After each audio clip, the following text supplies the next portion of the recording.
Appositives can cause confusion in structured questions on the TOEFL test because an appositive can be mistaken for the subject of a sentence. An appositive is a noun that comes before or after another noun and has the same meaning.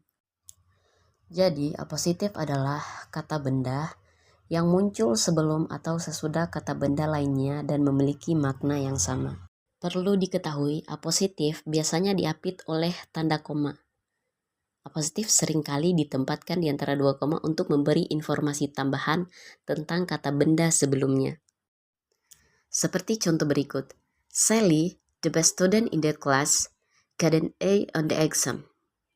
Sally di sini sebagai subjek, student adalah noun, yang menjadi appositif itu the best student in the class karena diapit oleh tanda koma.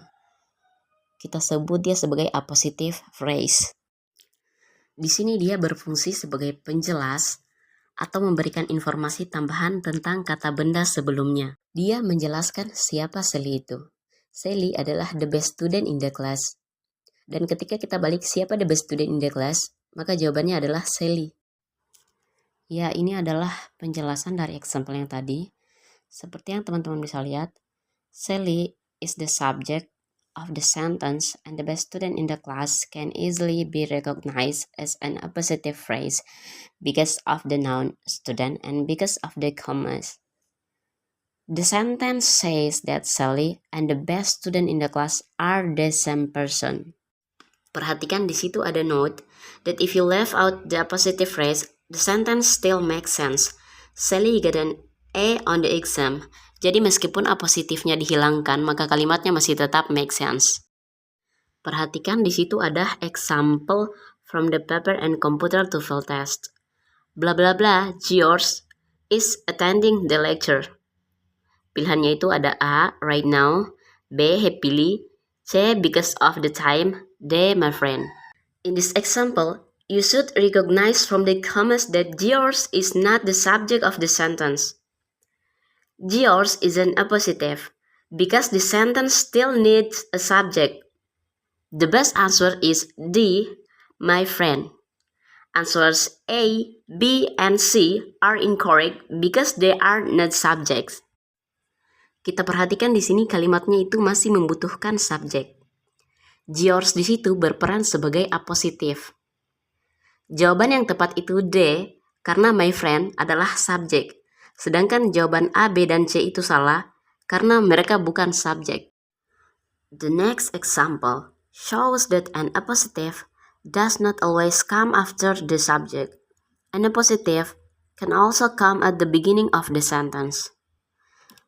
Bla bla bla, Sarah rarely misses her basketball shots. Pilihannya itu ada A, an excellent basketball player, B, an excellent basketball player is, C, Sarah is an excellent basketball player, and D, her excellent basketball play.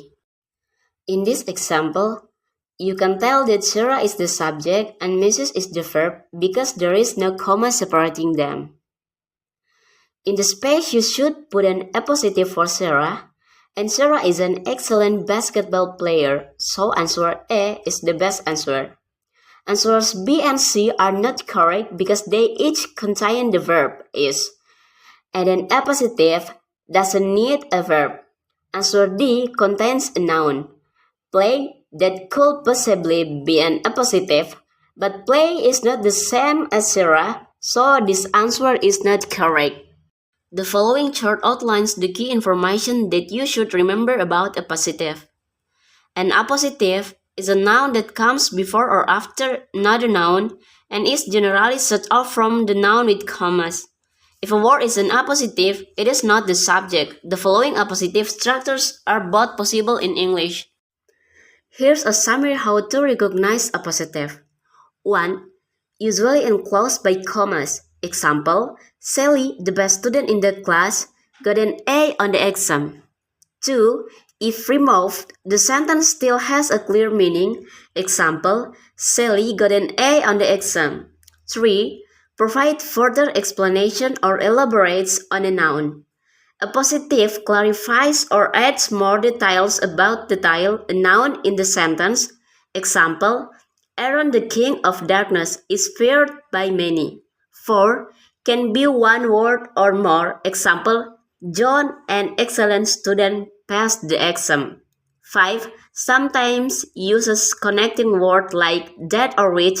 Example, the city which is known for its history attracts tourists. What did y'all do?